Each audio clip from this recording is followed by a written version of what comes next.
ઓમ શ્રી ગણેશાય નમઃ. જય શ્રી કૃષ્ણ મિત્રો. અજા એકાદશી વ્રત કથા. ભગવાન શ્રી હરિ વિષ્ણુને ખૂબ જ પ્રિય છે એકાદશી, અને આ એકાદશીની વ્રત કથા સાંભળવાનું પણ ખૂબ મહત્વ છે. માત્ર કથા સાંભળવાથી જ આપણા જન્મોના પાપ બળીને નષ્ટ પામે છે. આ કથન ભગવાન શ્રી કૃષ્ણનું કહેવું છે.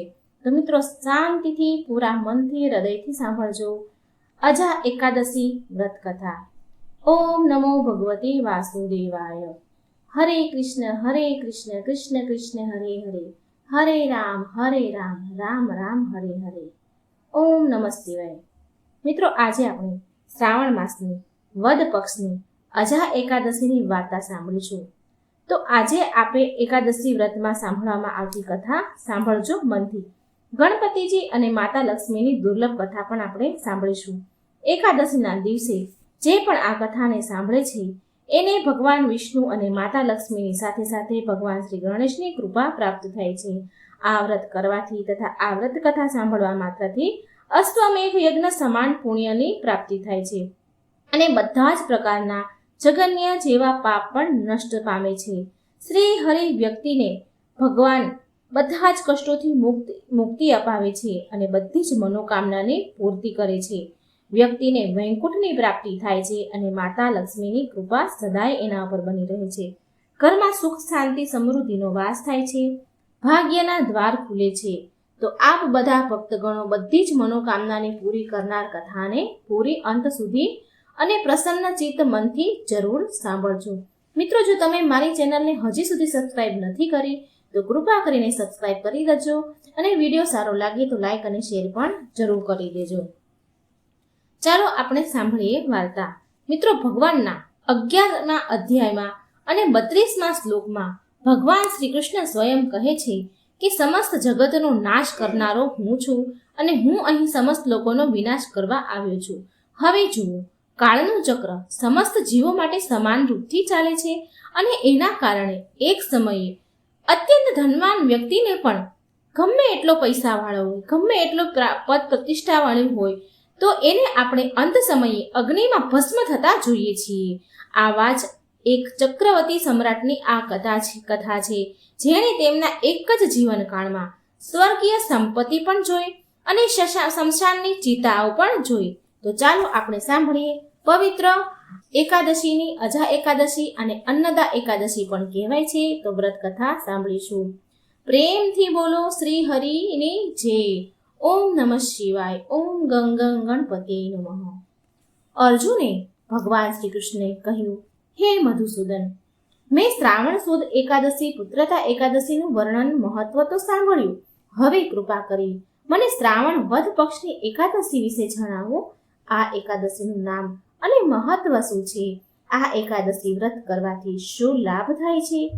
ભગવાન શ્રી કૃષ્ણ મંદ મંદ હસીને બોલ્યા, હે પાર્થ, આ એકાદશીનું નામ અજા એકાદશી છે. જે મનુષ્ય ભગવાન ઋષિકેશનું વિધિ વિધાનથી પૂજન કરે છે અને વૈકુંઠ ધામની તેને પ્રાપ્તિ થાય છે. હવે તમે ધ્યાનથી આ કથાને સાંભળો, જે કથા હું તમને કહેવા જઈ રહ્યો છું. બહુ સમય પહેલાની વાત છે. એક દાની અને સત્યવાદી રાજા હરિશ્ચંદ્ર થયા હતા. રાજા હરિશ્ચંદ્ર એટલા પ્રસિદ્ધ અને સત્યવાદી ધર્માત્મા હતા કે તેની કીર્તિથી તો દેવતાઓના રાજા ઇન્દ્રને પણ ડર લાગવા લાગ્યો. ઇન્દ્રને એનાથી ઈર્ષ્યા થવા લાગી. ઇન્દ્રએ મહર્ષિ વિશ્વામિત્રને હરિશ્ચંદ્રની પરીક્ષા લેવા માટે ઉપસાવ્યા. ઇન્દ્રના કહેવાથી મહર્ષિ વિશ્વામિત્રએ એમના યોગ બળથી એવું સપના બતાવ્યું હરિશ્ચંદ્ર રાજાને કે રાજા સપનામાં ઋષિને બધું જ રાજ્ય દાન કરે છે. આવું સ્વપ્ન બતાવ્યું એમના યોગ બળથી. બીજા દિવસે વિશ્વામિત્ર અયોધ્યા આવ્યા અને એમનું રાજ્ય માંગવા લાગ્યા. સપનામાં આપેલા દાનને પણ રાજા હરિશ્ચંદ્રએ સ્વીકાર કરી લીધું હતું, અને શ્રી વિશ્વામિત્રને આખું રાજ્ય આપી દીધું. મહારાજ હરિશ્ચંદ્ર પૃથ્વી પરના સમ્રાટ હતા. એ પૂરું રાજ્ય એમણે દાન કરી દીધું હતું. હવે દાન કરેલી ભૂમિમાં રહેવું હરિશ્ચંદ્રને યોગ્ય ન લાગ્યું, તો તેમણે તેમની પત્ની અને પુત્ર સાથે કાશી જવાનો વિચાર કર્યો અને કાશી આવી ગયા. પુરાણોમાં આ વાતનું વર્ણન છે, મિત્રો ધ્યાનથી સાંભળજો. પુરાણોમાં આ વાતનું વર્ણન છે કે કાશી ભગવાન શંકરના ત્રિશૂલ પર વસ્યું છે.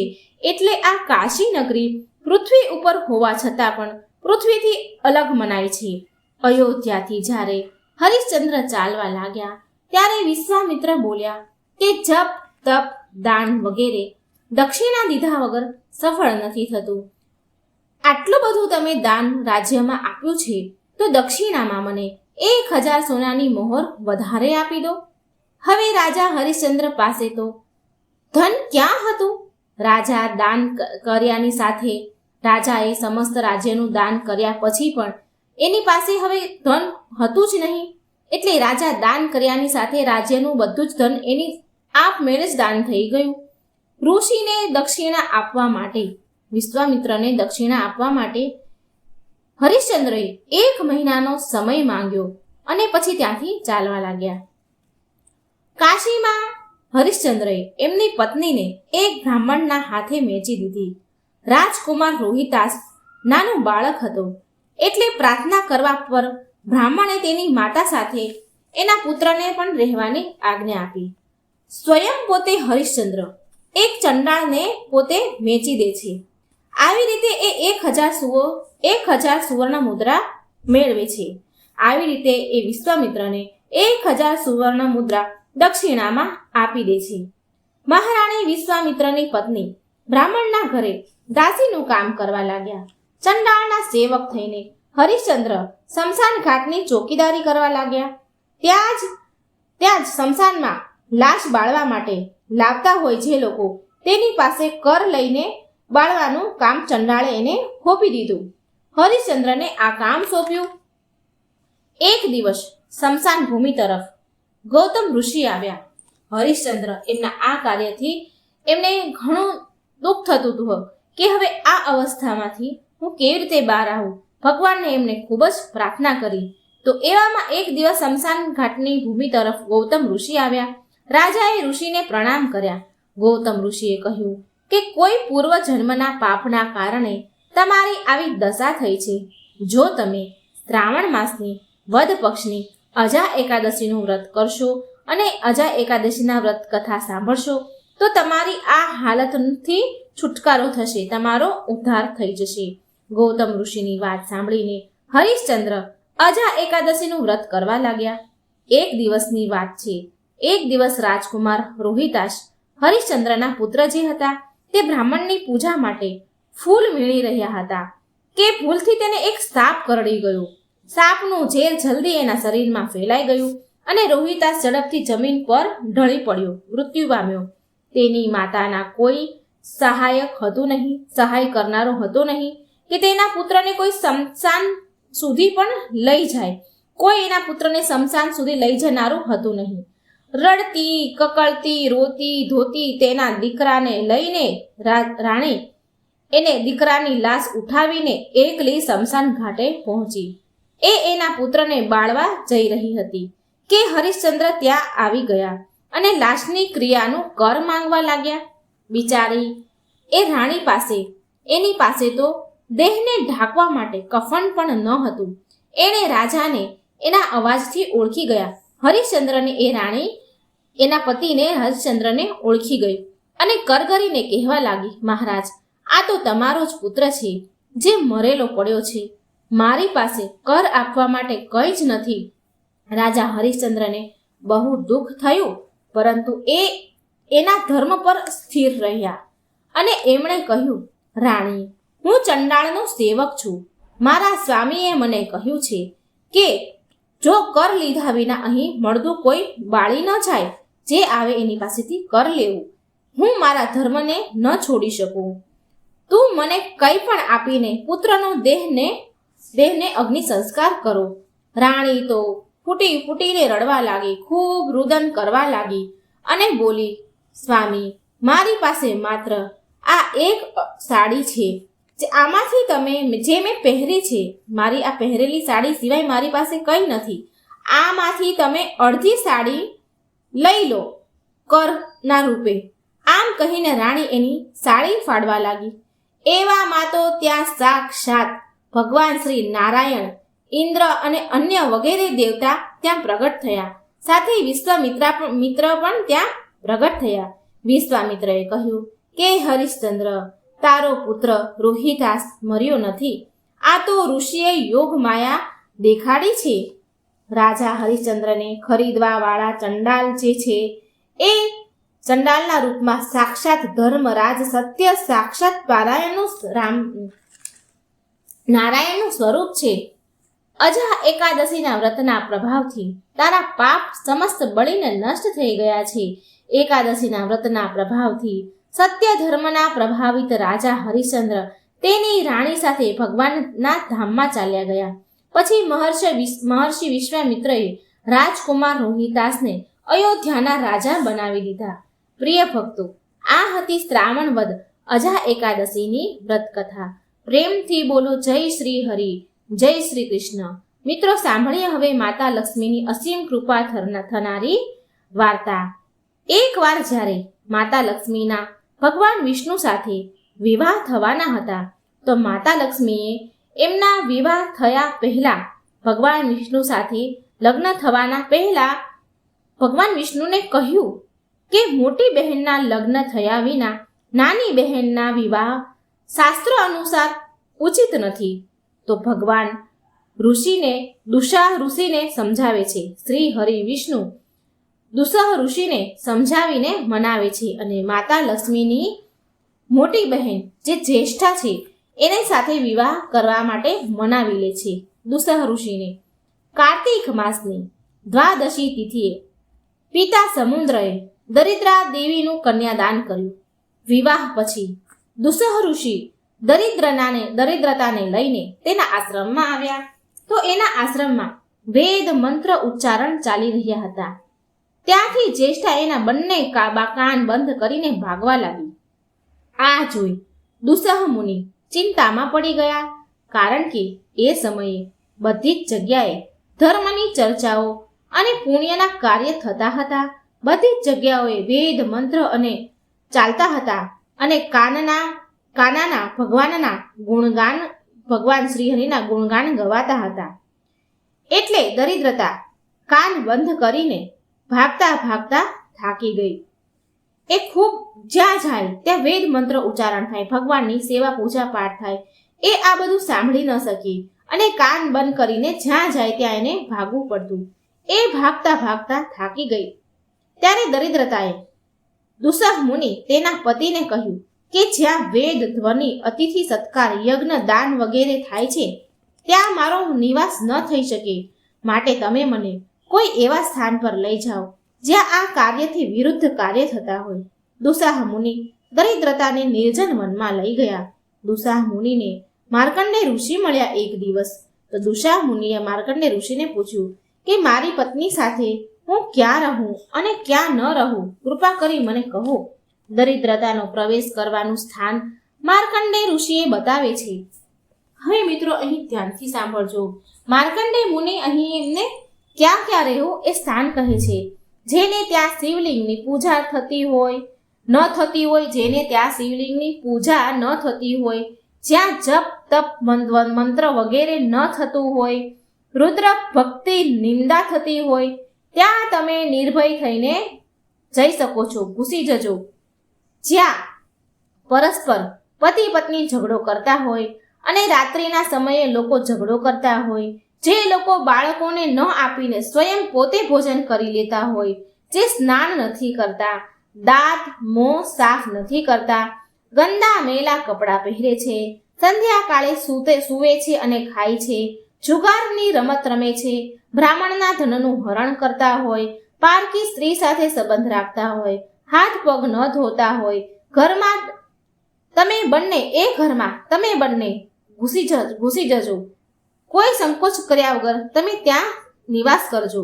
આગળ માર્કંડેય ઋષિએ કહ્યું કે દરિદ્રતાથી બચવા માટે ઘરમાં ન લગાવવા જોઈએ આવા વૃક્ષ.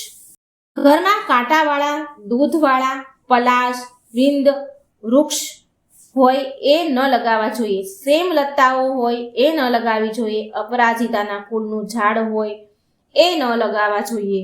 જ્યાં આ બધા હોય એ જગ્યાએ તમે વાસ કરી શકો છો. જે ઘરમાં જટામાસી, અજમોદા, કેળા, તાડ, તમાલ, આમલી, કંદમ, વડ, ખેરનું ઝાડ, પીપળો, ગુલ્લર તથા કટહલનું ઝાડ હોય ત્યાં તમે દરિદ્ર સાથે ઘૂસી જાઓ. જે ઘરમાં બગીચામાં કાગડાનો નિવાસ હોય તેને ત્યાં તમે પત્ની સહિત નિવાસ કરો. જે ઘરમાં પ્રેત રૂપા કાળી મૂર્તિ હોય કે ભૈરવ મૂર્તિ હોય ત્યાં તમે પતિ પત્ની સહિત નિવાસ કરો.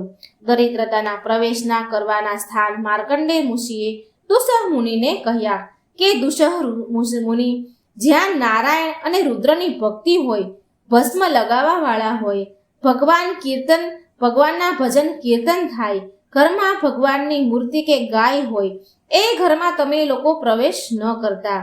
જે લોકો ઘરમાં નિત્ય વેદ અભ્યાસ કરતા હોય, એમાં સંલગ્ન હોય, નિત્ય કર્મમાં તત્પર હોય તથા વાસુદેવની પૂજામાં રત હોય એને તમે દૂરથી જ ત્યાગી દેજો, તેની પાસે જશો નહીં. આમ કહી માર્કંડેય ઋષિ ચાલ્યા ગયા.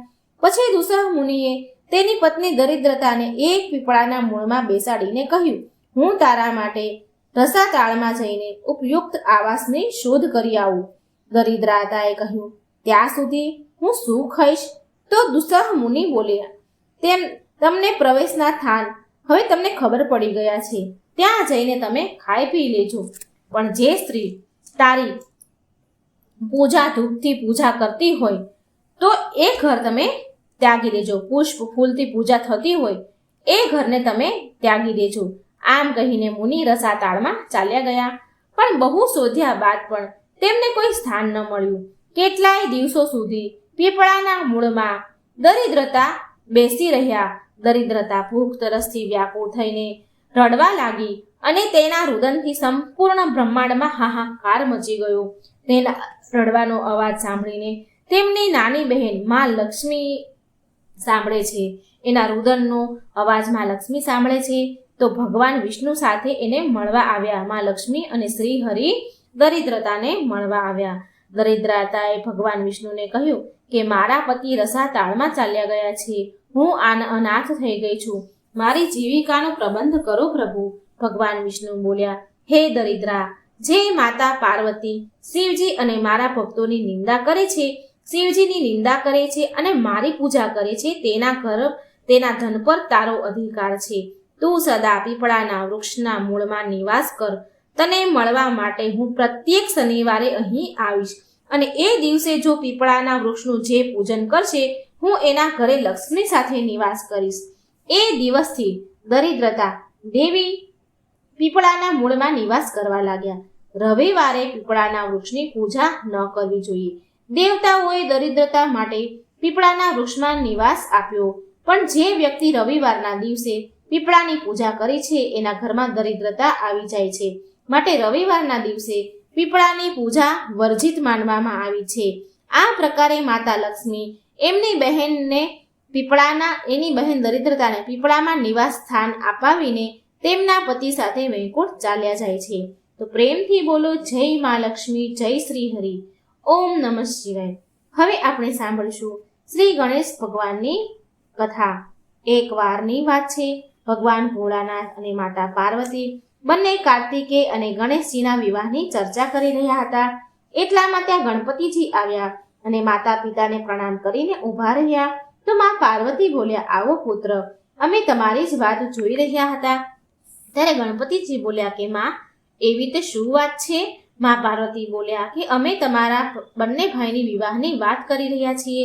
ગણેશજી બોલ્યા, હું વિવાહ નહીં કરું, માટે મારી માટે તમે હેરાન પરેશાન ન થાવ. હે પિતાશ્રી, હું આ વિવાહના બંધનમાં બંધાવા નથી માંગતો. આમ કહીને એ તપ માટે એક જંગલમાં શ્રી ગણેશ ચાલ્યા જાય છે અને તપ કરવા લાગ્યા. ત્યારે ત્યાં એક રાજકુમારી આવે છે અને ગણપતિજીનું એક અજીબ રૂપ જોઈને એના ઉપર મોહિત થઈ જાય છે અને એમની તપસ્યા ભંગ કરવા લાગે છે.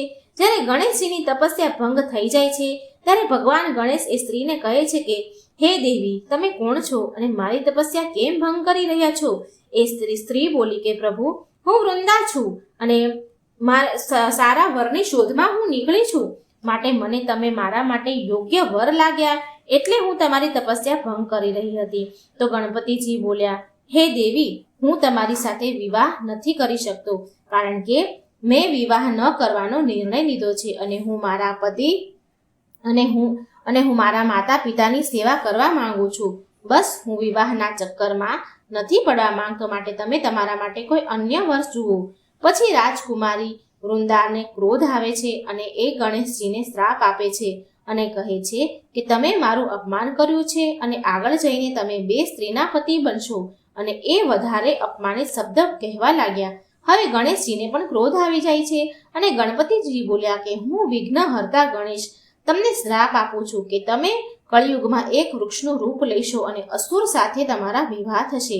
આ શ્રાપ સાંભળીને વૃંદાએ ગણપતિજીની માફી માંગી અને રડવા લાગ્યા. પછી ગણપતિજી તેમને રડતા જોઈને ક્ષમા કરે છે અને વૃંદાને એ વરદાન આપે છે કે તમે કળિયુગમાં પૂજાશો અને શ્રી વિષ્ણુ ભગવાનની પૂજા તમારા વિના અધૂરી જ રહેશે, તમારા વિના પૂરી નહીં થાય અને મારી પૂજાથી તમે દૂર રહેશો અને ઘર ઘરમાં તમારી પૂજા થશે. તમે બધા વૃક્ષોમાં પ્રથમ હશો અને શ્રેષ્ઠ હશો.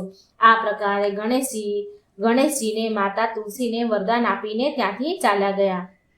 શ્રી ગણેશ માતા તુલસીને વરદાન આપે છે. થોડા સમય પછી ગણપતિજીને વિવાહ કરવાનું મન થયું અને એ વિવાહ કરવા માંગતા હતા, પરંતુ ગણેશજીનું આવું રૂપ જોઈને કોઈ પણ એની પુત્રી દેવા માંગતું ન હતું. જ્યારે કોઈ દેવતાના વિવાહ થાય, દેવી કે કોઈ દેવતાના વિવાહ થાય તો ગણપતિજીને બહુ ક્રોધ આવતો. એક દિવસ ગણપતિજી અને મૃષકે મળીને એક યોજના બનાવી અને કહ્યું, જ્યારે મારા વિવાહ નથી થતા તો હું અન્ય કોઈ દેવતાના વિવાહ શું કામ થવા દઉં? હવે શું, જ્યારે પણ કોઈ દેવતાના વિવાહ થાય તો મૃષક ત્યાં જઈને બધું જ ઉથલ પાથલ કરી નાખે. બધા જ દેવતાઓ આ જોઈને હેરાન પરેશાન થઈ ગયા અને બધા મળીને બ્રહ્માજી પાસે ગયા. બ્રહ્માજી બોલ્યા, ઠીક છે, હું કયાનો ઉપાય કરું છું. અને તેમણે 2 કન્યાને બોલાવી, એક રિદ્ધિ અને બીજી સિદ્ધિ, અને કહ્યું કે તમે બંને ગણેશજી પાસે મારી સાથે ચાલો અને હું જે કહું એ કામ તમે કરજો. અને એ 3 ગણેશજી પાસે ચાલ્યા ગયા. બ્રહ્માજી બોલ્યા કે આ ગણેશજીને કહે છે કે આ મારી 2 પુત્રીઓ છે, તમે આને જ્ઞાન આપો. ગણેશજીએ બંનેને જ્ઞાન આપવાનું શરૂ કરી દીધું અને પછી જેવા કોઈ દેવતાના વિવાહ થવાના હોય તો મૃષક ગણપતિજી પાસે આવે અને સમાચાર આપે અને એવું જ રીતિ સિદ્ધિ ગણપતિજીનું ધ્યાન ભટકાવા લાગે, તેની તરફ કરી નાખે. આમ બધા જ દેવતાઓના વિવાહ સમાપ્ત થવા લાગ્યા. જ્યારે આ વાત ગણપતિજીને ખબર પડી તો એ ક્રોધિત થયા અને એવા જ બ્રહ્માજી ત્યાં પ્રગટ થયા અને શ્રી ગણેશજીને કહે છે કે તમે મારી આ બંને પુત્રી સાથે વિવાહ કરી લો. આ વાત સાંભળીને ગણપતિજી ખુશ થયા અને ધૂમધામથી શ્રી ગણેશના વિવાહ થયા રિદ્ધિ સિદ્ધિ સાથે. થોડા સમય બાદ રિદ્ધિ અને સિદ્ધિને 2 પુત્ર થયા. રિદ્ધિનો પુત્ર શુભ અને સિદ્ધિનો પુત્ર લાભ અને એક કન્યા થઈ, એનું નામ હતું સંતોષી. તો પ્રિય ભક્તો, આ પ્રકારે ગણપતિજીના વિવાહ સંપન્ન થાય છે. પ્રેમથી બોલો જય શ્રી ગણેશ. ઓમ નમઃ શિવાય. શ્રી ગણેશ તમારા બધાની જ મનોકામના પૂરી કરે. ભગવાન શ્રી હરિ વિષ્ણુ શિવ પાર્વતી તમારી હરેક મનોકામના પૂરી કરે, દુઃખ દૂર કરે એવી મારી પ્રભુને પ્રાર્થના છે. મિત્રો, આ એકાદશી વ્રતની વાર્તા, શ્રી લક્ષ્મીજીની વાર્તા, ગણેશજીની વાર્તા સારી લાગી હોય તો વિડીયોને લાઇક કરજો, શેર કરજો અને આ ચેનલને સબસ્ક્રાઈબ પણ જરૂર કરજો. જય શ્રી કૃષ્ણ. રાધે રાધે. Thank you.